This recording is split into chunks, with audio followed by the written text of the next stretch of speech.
गुर विधानसभा क्षेत्र से भाजपा के प्रत्याशी नागेंद्र सिंह ने अपना नामांकन दाखिल कर दिया।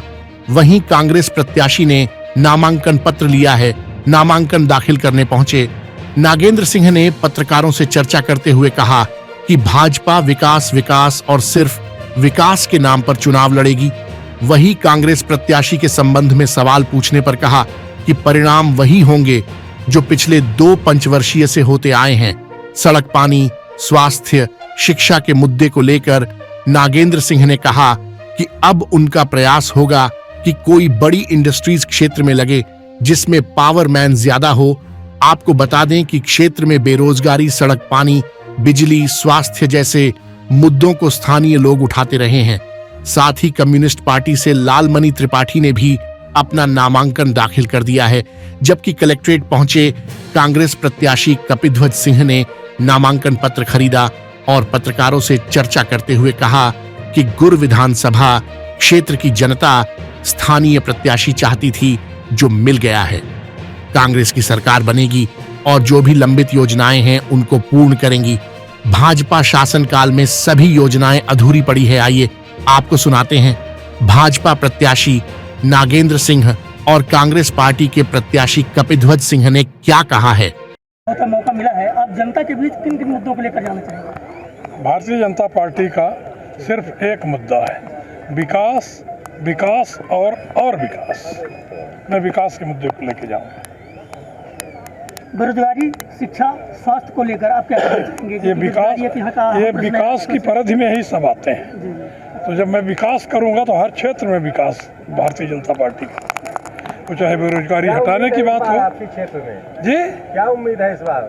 क्या उम्मीद है? क्या उम्मीद है कुल क्षेत्र में किसका परचम लहराएगा? भारतीय जनता पार्टी के अलावा और कोई परचम है ही नहीं है।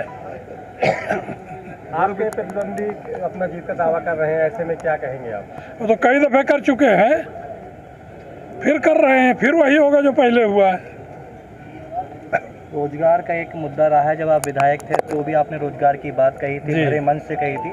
इस पर आगे क्या प्रयास होंगे कि लोगों को रोजगार मुहैया हो सके? पूरे प्रयास होंगे, कोई बड़ी इंडस्ट्री लाने का प्रयास करूंगा ताकि उसमें मैन पावर अधिक खपत हो सके, क्योंकि सौर ऊर्जा जो है उसमें मैन पावर कम खपत है, वो एक यांत्रिक प्रक्रिया है। और मैं अब कोशिश करूंगा कि कोई बड़ा संयंत्र आए जिसमें मैन पावर अधिक लगे और उसमें हमारे बेरोजगार नागरिकों को अधिक से अधिक अवसर मिल सके। किसानों का एक बिजली का मुद्दा अधिक रहा है, लाइट को लेकर के काफ़ी इश्यूज रहे हैं, चाहे ट्रांसफार्मर नहीं बदले जाते थे, काफ़ी समस्या होती थी।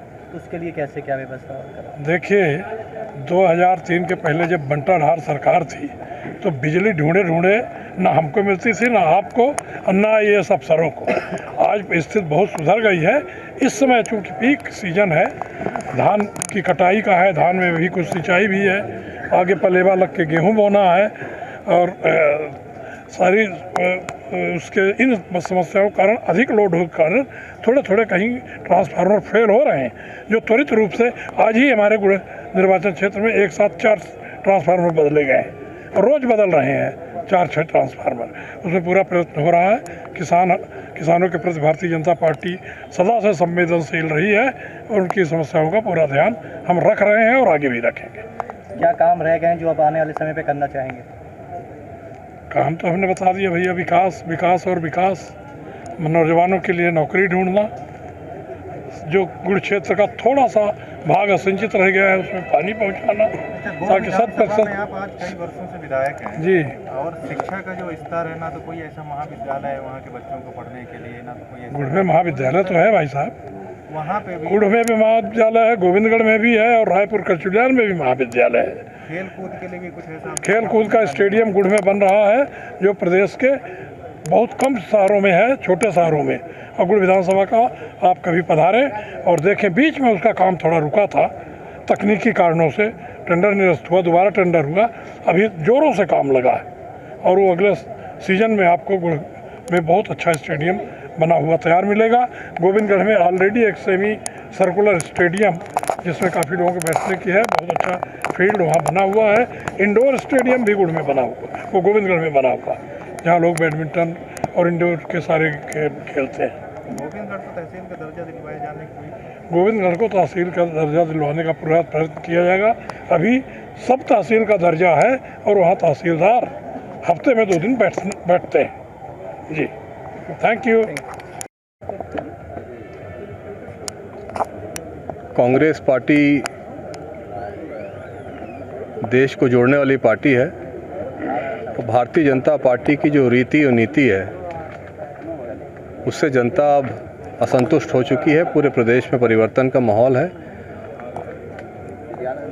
और जो जनहित की योजनाएं हैं, भारतीय जनता पार्टी की सरकार में यो योजनाएं सब लंबित हैं। कांग्रेस पार्टी आएगी तो जो लंबित योजनाएं हैं, जो और कांग्रेस पार्टी के वचन पत्र हैं, उन सबको लागू करके जनहित के लिए कांग्रेस पार्टी काम करेगी। ये भाजपा काफ़ी दावे कर रही है विकास के, आप किस तरह से देखते हैं? ये दावा एक अलग बात है, लेकिन विकास धरातल पे तो नहीं है। और मूलभूत सुविधाएं भी आप देख रहे हैं, गुड़ विधानसभा क्षेत्र और समूचे जिले की बहुत पीछे है। कांग्रेस या भाजपा की बात करें, लगातार दल बदल और इस्तीफों का दौर जारी है, कितना असर पड़ेगा चुनाव में? तो इसका तो चुनाव के समय दल बदल तो होता ही है, लोग रुष्ट होते हैं, असंतुष्ट होते हैं, विचारधाराओं में परिवर्तन आता है, उसके हिसाब से दलों में परिवर्तन होता है, लेकिन इसका चुनाव में बहुत कोई असर नहीं है। पूर्व में भी आप गुड़ से विधानसभा प्रत्याशी रहे हैं, क्या अनुभव रहा है आपका? अनुभव अच्छा ही रहा है और गुड़ विधानसभा क्षेत्र को अपना स्थानीय प्रत्याशी चाहिए था और हम कांग्रेस पार्टी का अपने शीर्ष नेतृत्व का धन्यवाद देते हैं कि उन्होंने एक क्षेत्रीय व्यक्ति को और पार्टी के काम कार्यकर्ता को टिकट दिया है गुड़ से। नामांकन कितने तारीख को भरेंगे आप? वो शुभ मुहूर्त बताइए आप जिसमें आप नामांकन इसमें दाखिल। 30 तारीख को 11 बजे के लगभग। भारतीय जनता पार्टी के दिग्गज नेता वहाँ से कई बार से विधायक रहे, वो विधायक हमको कैसे टक्कर दे पाएंगे आप? टक्कर देने की तो अपनी अपनी योजना रहती है, अब उसको आपको सामने बताया नहीं जा सकता है, लेकिन टक्कर देंगे और हमेशा ही भारतीय जनता पार्टी प्रशासनिक हस्तक्षेप से चुनाव लड़ती है, उसका सामना हम लोग करेंगे। कांग्रेस के वरिष्ठ जो नेता रहे हैं वो उनको टिकट न मिलने से वो रुष्ट है, तो उस पर क्या कहना है? नहीं, कोई नेता रुष्ट नहीं है, कोई नेता रुष्ट नहीं है और ये हम लोगों का आपस का मामला है और पहले भी ये तय था। हम लोग प्रत्याशी तो कोई भी हो सकता है, टिकट कोई भी मांगता है और जिसको टिकट एक ही को मिलेगा, जिसको टिकट मिलेगा उसके साथ सब हैं। तो यही विचारधारा के साथ बाकी सब प्रत्याशी भी हैं। विकास गुड़ में क्या स्थिति है अभी? गुड़ की विकास क्या स्थिति है? विकास की स्थिति तो अच्छी नहीं है, मूलभूत सुविधाओं से गुड़ विधानसभा क्षेत्र वंचित है और ऐसी कोई विकास की योजनाएं या विकास के बिंदु नहीं है जिनको गिनाया जा सके। अगर आप वहाँ से जीतते हैं तो पहली प्राथमिकता क्या रहेगी गुड़ विधानसभा के लिए? देखिए, पहली प्राथमिकता तो अपने क्षेत्र में मूलभूत सुविधाओं को दुरुस्त करना है। रोजगार के लिए क्या करेंगे? देखिए, रोजगार के लिए एक तो जो उपलब्ध व्यवस्थाएं हैं, जो उद्योग ऑलरेडी स्थापित हैं, उनमें जो कम से कम 70% का दावा सरकारों ने किया है। सबसे पहले तो चाहे सोलर पावर प्लांट हो या कोई सा भी उद्योग हो, उसमें ये प्राथमिकता रहती है कि क्षेत्रीय युवाओं को 70% रोजगार मिले, जो मिला नहीं है। पहली प्राथमिकता तो यह है कि जो उपलब्ध रोजगार है उसमें जो हमारी भागीदारी है वो पूरी मिले हमें। उसके बाद और निवेश आए गुड़ विधानसभा क्षेत्र में, नए उद्योग स्थापित हों और स्वावलंबी हमारे युवा बने, छोटे छोटे कुटीर उद्योग स्थापित हों और स्वावलंबन के साथ हमारा युवा अपने पैरों पे खड़ा। शिक्षा के क्षेत्र में भी गुड़ हमेशा से पीछे रहा है, उसके लिए क्या कदम उठाएंगे? देखिए, बहुत से स्कूल और विद्यालय अभी उसी स्थिति में है, उनका उन्नयन हो, कन्या पाठशाला, कन्या विद्यालय और स्थापित हों और कोई अच्छे महाविद्यालय गुड़ विधानसभा क्षेत्र में नहीं है, अभाव है, उनका बहुत अभाव है। तो नए महाविद्यालय स्थापित हों गुड़ में, रायपुर में, गोविंदगढ़ को पूर्ण तहसील का दर्जा मिले, ऐसे तमाम कार्य हैं जो करने हैं। मुख्य समस्या क्या है जो जनहितार्थ नहीं है गुड़ में? क्या मानते हैं, किस सबसे बड़ी समस्या किसको मानते हैं? देखिए, जो मूलभूत सुविधाएं हैं उन्हीं का ढांचा जर्जर है और समस्या तब सबसे गंभीर हो जाती है जब जनता की परेशानी, जनता के कष्ट की सुनवाई न हो। और गोड़ विधानसभा में जो अधिकारी कर्मचारी हैं, प्रशासन है, वो निरंकुश है।